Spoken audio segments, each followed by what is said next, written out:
Hello everyone, কেমন আছেন সবাই? আজকে যে বিষয়টা নিয়ে আমি আলোচনা করতে চাই সে বিষয়টা হচ্ছে কি যে বর্তমান ২০২৬ সালের বর্তমান সরকারের যে বাজেট, এই বাজেটটা নিয়ে। এই বাজেটটা নিয়ে সবচেয়ে আপনি যে বিষয়টা খুশি সেটা অবশ্যই আমাদের কমেন্টে জানাবেন। তবে আমি যে বিষয়টা নিয়ে খুশি হচ্ছি সেটা হচ্ছে যে সরকার যে সিদ্ধান্তটা নিয়েছেন ক্লাস 6 থেকে ক্লাস 10 পর্যন্ত আপনার কারিগরি শিক্ষা ব্যবস্থা।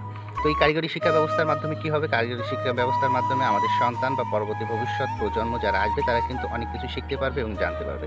সবচেয়ে যে বিষয়টা নিয়ে আমি শঙ্কিত আছি সেটা হচ্ছে যে আসলে এটার বাস্তবতা কতটুকু সত্য হবে বা বাস্তবতায় আমরা কতটুকু তার সম্মুখীন হব।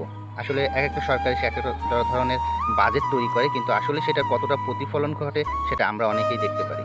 তো আমার বিশ্বাস, আমি আশা করি যদি সরকার চায় প্রত্যেকটা উপজেলাব্যাপী একটি করে কারিগরি শিক্ষা প্রতিষ্ঠান তৈরি করবে এবং এখান থেকে যাতে করে আগামী প্রজন্ম যারা আসতেছে এবং আসবে তারা যেন হাতে কলমে সবকিছু শিখতে পারে। একটা শিক্ষিত ছেলে যাতে বেকার না থাকে সেই কাজটা যদি আমাদের এই সরকার করতে পারে, আমার মনে হয় যে আগামীর বাংলাদেশ একটা সম্ভাবনাময় বাংলাদেশ হতে পারে। ভিডিওটি যদি ভালো লাগে অবশ্যই শেয়ার করে দিতে পারেন।